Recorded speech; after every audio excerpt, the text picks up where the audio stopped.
Call an ambulance right now." As soon as I said that, I started performing CPR, cardiopulmonary resuscitation. "Come on, Jake, you gotta hang in there. You can't die and leave little Emma behind. Stay strong." I have grown terribly disillusioned with the medical world, but memories of the strong admiration I once held for doctors came flooding back. Maybe, in my own way, I could still heal people and save lives. That's the kind of thing I was thinking about. But when I returned to the inn, a police car was parked outside.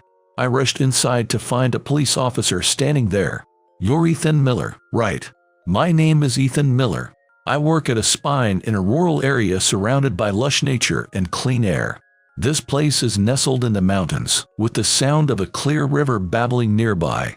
I wake up to the chirping of birds in the morning, and when I open the window, the fresh mountain air fills the room. Sometimes, fluffy white clouds drift across the blue sky, and imagining their shapes is a small daily pleasure. At dusk, the sky turns orange and gradually shifts to a deep purple, like a painting. At night, the starry sky stretches endlessly, and gazing up at it is a precious time that makes me forget the bustle of the city. I work from early morning every day to provide each visiting guest with this beautiful nature and the warm hospitality that can only be experienced here. Phew, I'm done cleaning the rooms. Thank you. In that case, Ethan, could you please welcome the guests? Sure. I'm sorry for asking you to do even that. What are you talking about? I'm a newbie, so please tell me to do anything. I'll go right now. I handle everything from chores to room maintenance, but I used to be a surgeon at a university hospital. I can publicly discuss the reason I quit being a doctor. To put it simply, I was forced to resign to take responsibility for a medical error that occurred during heart surgery at the hospital. But that fact is slightly different. No, it's very different. The surgeon who performed the problematic surgery was not me. The one who held the scalpel was a professor named Dr. Johnson, and it was Dr. Johnson who made the mistake during the surgery. The surgery was a complex heart operation, and the patient was a difficult case with special conditions. The mistake he made was a fatal one of accidentally cutting open the aorta, and the post-operative complications became fatal, causing the patient to pass away. Naturally, this accident should have been thoroughly investigated and reported, but Dr. Johnson's mistake was strictly concealed within the hospital.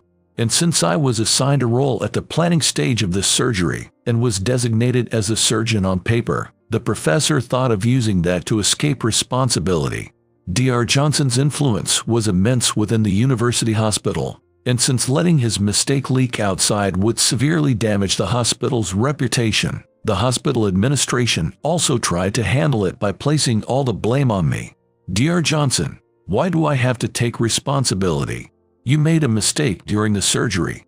It's only natural for a doctor to take responsibility. What are you talking about?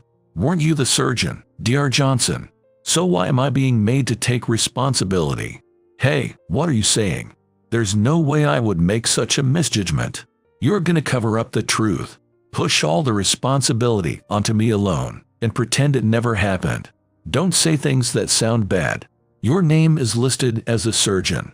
It can be settled by you taking responsibility. There's no way that should be allowed. I'm gonna fight this. Do as you like, but you won't find anyone in the hospital who'll take your side. Just as the professor said, no one in the hospital tried to tell the truth and started openly avoiding me. Needless to say, the professor, using his power, had silenced them with threats. My claims were completely ignored, and the power structure within the hospital and its ugliness became evident. To make matters worse, the hospital director was Professor Johnson's father, so I was driven into a desperate situation. Dr. Johnson was a prominent surgeon and the hospital's ace. I also admired the professor, joined the university hospital, and was noticed early on under his guidance. I studied hard, trained, produced results, built up achievements, and it's thanks to the professor that I was able to grow to be called a genius surgeon. But it seems the professor didn't like me getting more attention than him. He couldn't stand the idea of his students surpassing him. I found out later that the professor had been looking for an opportunity to trap me for a while and had been doing various underhanded things. Of course, I continued to assert my innocence. I fought to the end. Why should I be judged for a surgery I didn't even perform and a mistake I didn't make? Director, how can you allow this? I didn't even perform the surgery, let alone make a mistake. Please reveal the truth. You're being a sore loser, Dr. Miller. Director, if we have to choose between the professor leaving the medical field or you leaving, the answer is clear, right? Unfortunately, we have no choice but to ask you to leave the hospital. And so, through underhanded schemes to protect Dr. Johnson's and the hospital's reputation, the truth was concealed, and I was forced to resign from the hospital. At that moment, my spirit was completely broken. I couldn't believe the medical field I trusted was so dirty. Years of effort were reduced to nothing in an instant. After that, I considered starting over from scratch at another hospital, but having lost my passion for medicine due to despair, I made up my mind to quit being a doctor. The reason I chose a completely different field, a spine, as my new workplace is simple. This is my family home. Thinking that a spine in a rural area with clean air would be perfect for a fresh start, I contacted my mother. As the eldest son who was supposed to take over the family business, I had a past of leaving home to pursue a career as a doctor, but my mother readily accepted me back. There's plenty of work to do. You're very welcome here. Thanks. I'll do anything, even washing dishes. I'm gonna work you hard, so be prepared. Yeah. No, wait, go easy on me there. Just kidding. Besides, it's reassuring to have a doctor at the end. No, Mom, I'm not a doctor anymore. Even if that's the case now, you'll work at some hospital again, right? You don't have to force yourself to take over this inn. It's your life, Ethan. I lost my father when I was young, but I remember that time vividly. That day, an employee of the inn came to get me with a pale face while I was playing by the river near the inn. I hurried back to the inn, and when I entered the room, my mother and many employees surrounded my father lying on the bed. At that time, my father still had a faint breath, and I was able to talk to him a little. My father's last words were a wish for me to protect the inn. So even though my mother must have wanted me to take over, I declared in the past that I wouldn't and left home. But now, Mom, I don't feel like continuing as a doctor anymore. I'm gonna take over this inn. After my father passed away and my mother started running the inn alone, I helped out by cleaning guest rooms and doing simple customer service. That experience seems to have paid off now, and fortunately, I'm able to serve as an immediate asset to the inn's operations. Spending each day handling the inn's work together with my mother is filled with an indescribable sense of fulfillment. Standing in the kitchen, coming up with new menus, learning about hot spring management. Every day is a series of small discoveries and growth, and I'm also satisfied that I was able to fulfill my father's last wish. It's not that I've lost the desire to work hard to save someone, but the situation has changed. So now, I'm thinking I'll work hard to heal someone. And so, having started a new life at my hometown spine, I'm living peaceful days different from my past self. Then one day, a parent and child came to the inn. Hello, hello, hello, welcome. You must be the Wilsons. Welcome, and thank you for coming. No, thank you for having us. Thank you for everything. That's not right. You should say thank you for having us because we haven't done anything yet. Oh, thank you for having us everything. The adults laugh as the young girl behaves up, thank you for coming and thank you for having us. The woman, Mrs. Wilson, seemed to be around 30 years old, and her daughter was in 2nd grade. I'm Emma Wilson. As I watched the close-knit Wilson mother and daughter, I recalled my own childhood. My mother and I used to travel to various places together, just the two of us. As a proprietress, it was difficult for my mother to be away from the inn for long periods, so we mostly went to nearby places, but I really enjoyed it. She probably did that to make sure I didn't feel lonely. Perhaps because she was in the hotel business herself, my mother got along well with the proprietresses and employees wherever we stayed. Thanks to that, I was able to be doted on a lot and make many happy memories. In the university hospital, there was always intense competition, and human relationships were strained. But since I started working at the spine, I've gained a new understanding of the essence of the service industry. While it's important to carry out procedures politely and accurately, what's most important is that the service leaves a deep impression on the customers' hearts. The air here is really clean. It's refreshing for the soul. Thank you.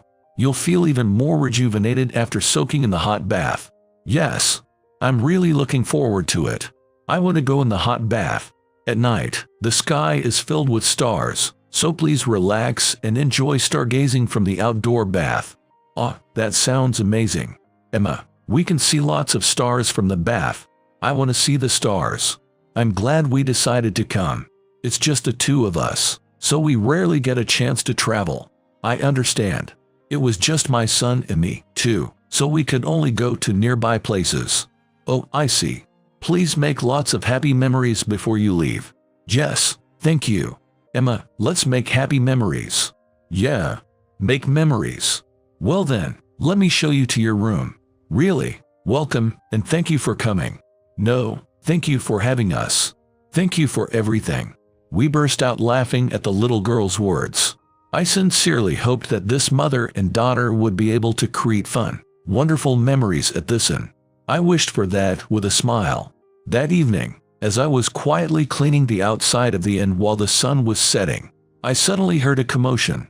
The unusual noise coming from the guest room was clearly not normal in this usually peaceful place, and I immediately returned to the building. Mom, what's going on? I don't know. Ethan, could you go check it out? My mother's face was clouded with worry. Yeah, sure. Though I replied calmly, I had a bad feeling. It was a doctor's intuition cultivated from years of working in a hospital. I quickly headed towards the noisy guest room, where several guests had already gathered and were making a fuss. It was the room where Mrs. Wilson and her daughter were staying. I entered the room and pushed through the crowd to find Mrs. Wilson collapsed on the floor. I immediately approached her. In the backlight of the evening, Mrs. Wilson's face was contorted in pain, and next to her, Emma's face was also twisted with tears. Emma, Mommy's not breathing. The little girl must have been struck by an indescribable fear. Her voice trembled. I checked Mrs. Wilson's condition and said to Emma, "It's okay. It seems hard for her to breathe, but she is breathing, so don't worry." After telling her that, I immediately began emergency treatment. Call an ambulance right now. Oh, yes, understood. She likely has acute myocardial infarction. We need to respond appropriately and quickly. First, I confirmed that she was breathing and checked that she was unconscious. I immediately started CPR, cardiopulmonary resuscitation. I located the center of her sternum and firmly compressed it with my arms straight, without putting pressure on her shoulders. I alternated between compressions and releases while also using artificial respiration to maintain her life. Mrs. Wilson, please hang in there. Stay strong. Mommy. Mrs. Wilson, you can't die and leave Emma behind. You have to fight. Eventually, the sound of the ambulance siren, which had started faintly in the distance, grew louder and rapidly approached. When it stopped in front of the inn, paramedics with transport equipment entered the room shortly after, and I reported to them. CPR was started about 2 minutes after cardiopulmonary arrest.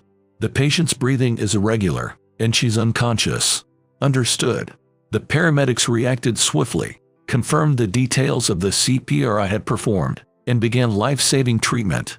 They attached an oxygen mask to ensure the patient's oxygen supply, used a portable electrocardiogram device to take an ECG, and monitored the condition of her heart. As Mrs. Wilson was being loaded into the ambulance, I held Emma's hand, continually reassuring her, and the paramedics also responded in a way that eased the tension of the situation. Mommy, it's gonna be okay. She'll definitely make it. Really. For sure. Absolutely. Your mom will receive the best possible care. I promise. She probably didn't fully believe those words. Still, Emma quietly nodded and pressed her lips tightly together as if holding back something. Seeing Emma like that, I once again recalled my childhood.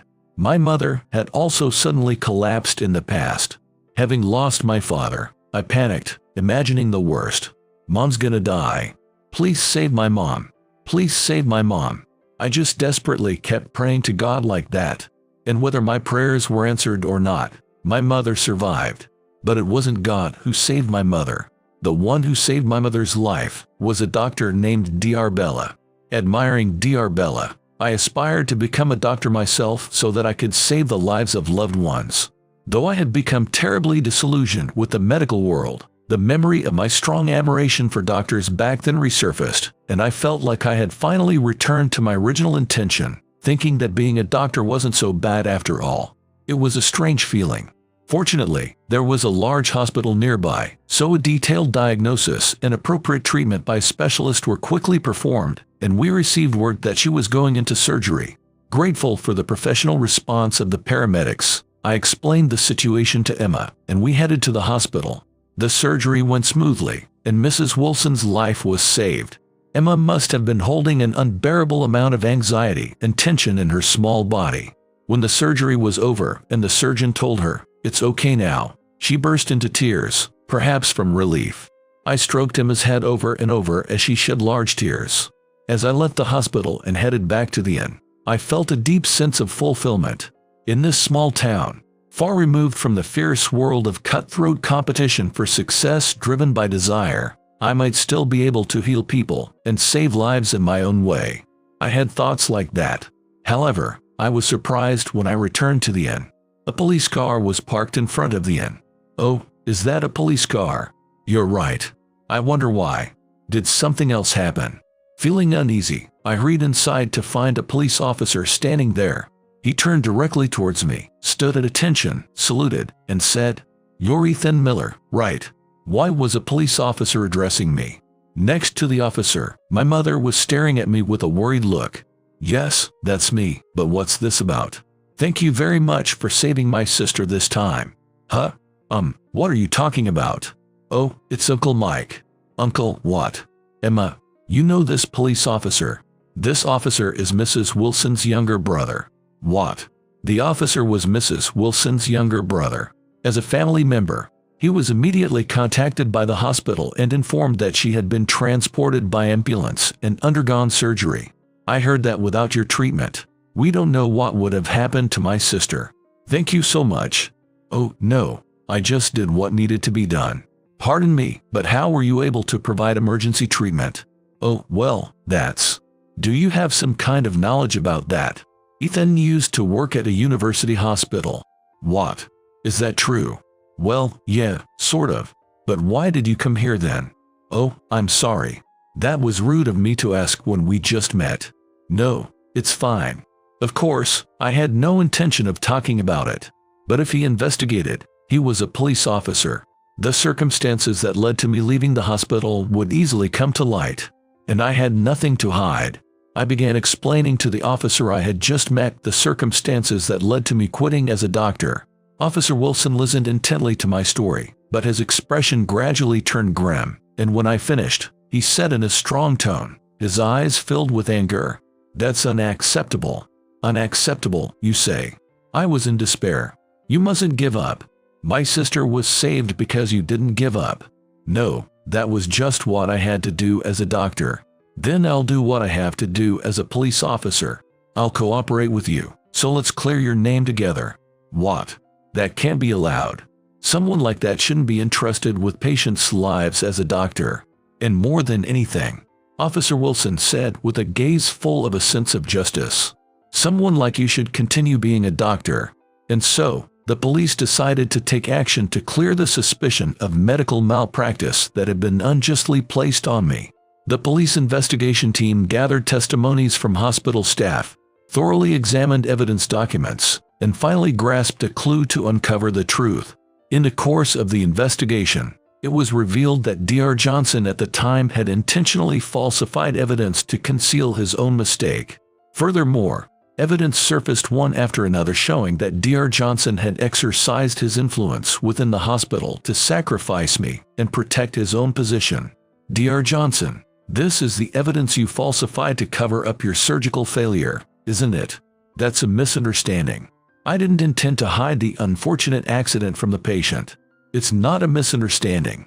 According to these records, you manipulated evidence and shifted responsibility to another doctor. How do you explain that? Answer me. You think you can get away with this? Who do you think I am?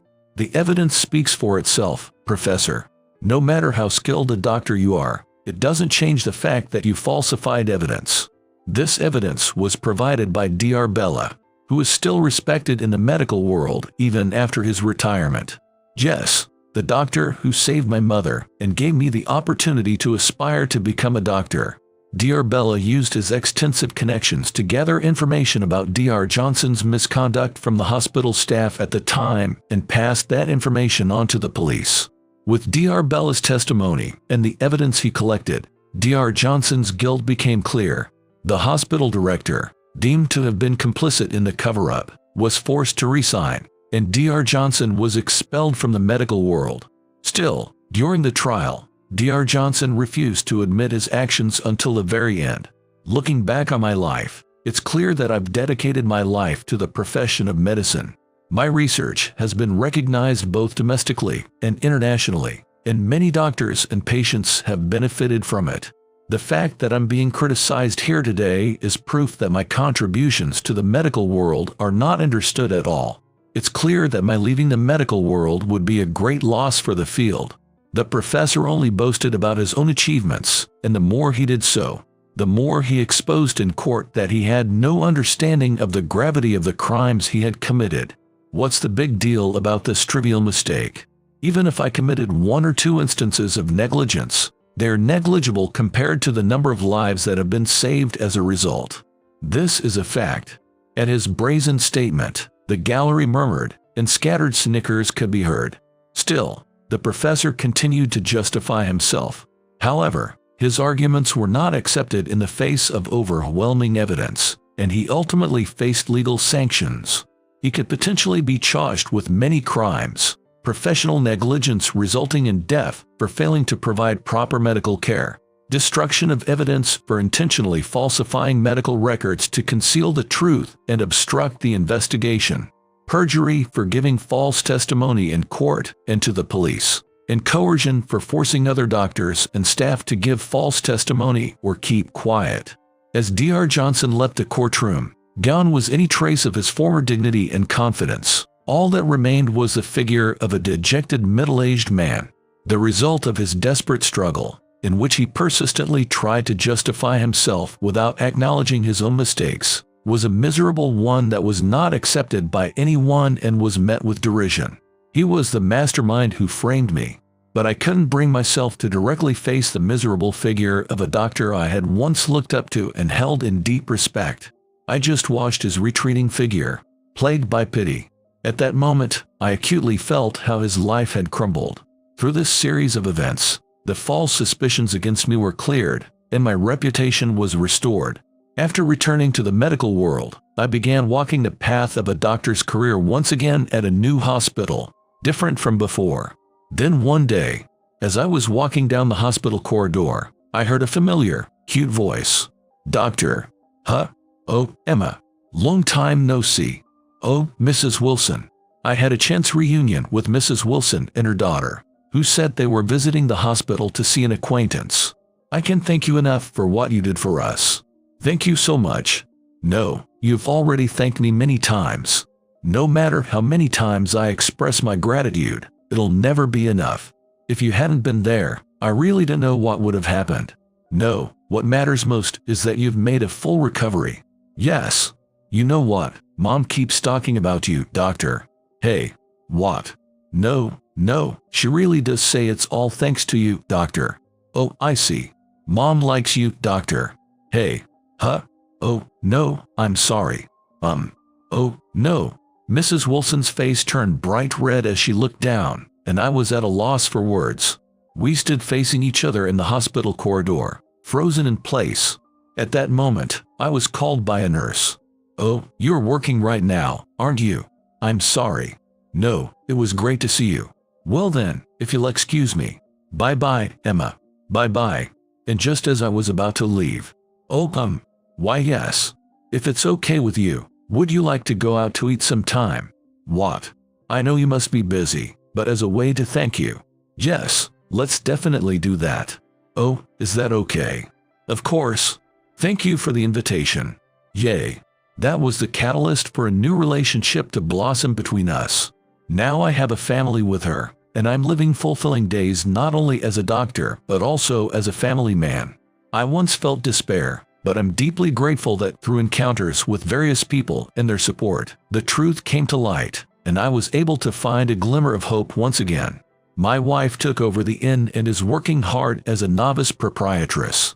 Of course, my mother also shows up every day to gently instill in my wife the basics of running an inn. Many people visit the Spine, where my wife, mother, and daughter greet customers with bright smiles. Hello. Welcome. Welcome. Thank you for coming. Thank you for coming.